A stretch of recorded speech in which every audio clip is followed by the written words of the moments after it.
fabled heat, where magic meets desire. Subscribe to ignite the fantasy. I, Princess Eliana, stood before my father's throne, trembling not from fear, but from the lingering heat of their touch. The scent of his anger was acrid, a pungent mix of sweat and smoke that filled my nostrils, but beneath it I still tasted Riker's spice, a warm, comforting flavor that reminded me of lazy afternoons in the sun, and Kale's earthiness, a rich, loamy scent that spoke of forests and freedom. My skin throbbed where Kale's teeth had brushed my neck, a brand I welcomed, a gentle ache that seemed to pulse in time with my heartbeat. I could feel the weight of my father's gaze upon me, his eyes boring into my skin like cold, unforgiving stone.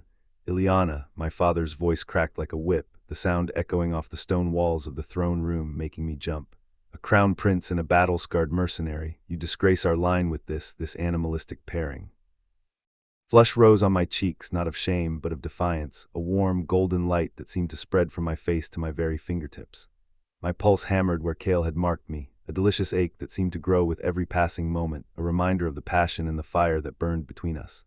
"They are not animals, father," I said, my voice firm, though my heart was racing with anticipation.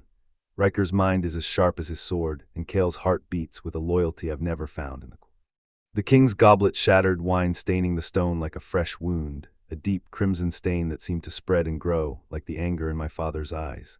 "Choose now, daughter, your birthright or those men's hands on your flesh." A shiver traced my spine, remembering the rough strength of their palms, the way their bodies had pressed against mine, a warm, comforting weight that seemed to anchor me to the earth. My thighs clenched, and my voice, though trembling, held a newfound strength, a sense of purpose and determination that I had never felt before.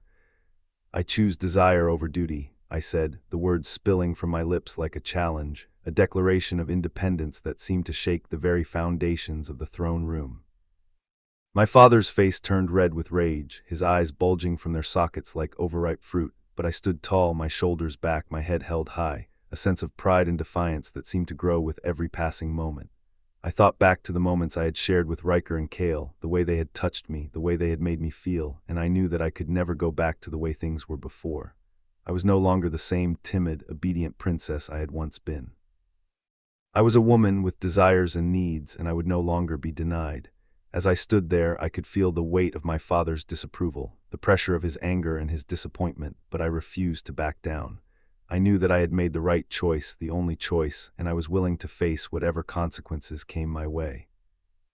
I thought of Riker with his sharp mind and his quick wit, his sword arm strong and sure, and I thought of Kale with his rough, battle-scarred exterior and his heart of gold, his loyalty and his devotion, and I knew that I would never let them go. They were mine and I was theirs, and together we would face whatever the future held, no matter what my father or the court might say. The king's face was purple with rage, his eyes flashing with fury, but I just smiled, a small, secret smile, a smile that spoke of the love and the passion that burned within me, a flame that would never be extinguished, no matter what the cost. "You will regret this, Eliana," my father spat, his voice venomous, but I just shook my head, my hair rustling softly, a gentle, soothing sound that seemed to calm my nerves. "I doubt it, father," I said, my voice firm, my heart full of conviction. "For the first time in my life, I feel truly alive." The king's face turned even redder, his eyes bulging from their sockets, but I just turned and walked away, my head held high, my shoulders back, a sense of pride and purpose that I had never felt before. I knew that I had made the right choice, the only choice, and I was willing to face whatever came next, as long as I had Riker and Kale by my side. As I walked, I could feel their presence, their love, and their support, a warm, comforting weight that seemed to anchor me to the earth, and I knew that I would never be alone again. I was no longer just a princess, a pawn to be used in the game of court politics. I was a woman with a heart and a soul, and I would no longer be denied. I would follow my heart, no matter where it might lead, and I would never look back.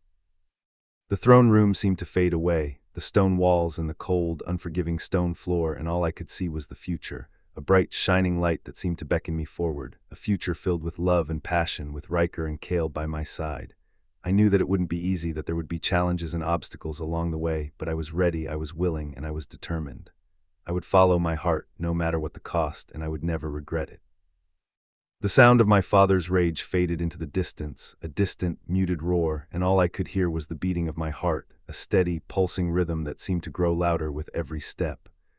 I was free, I was alive, and I was mine, and nothing would ever take that away from me again.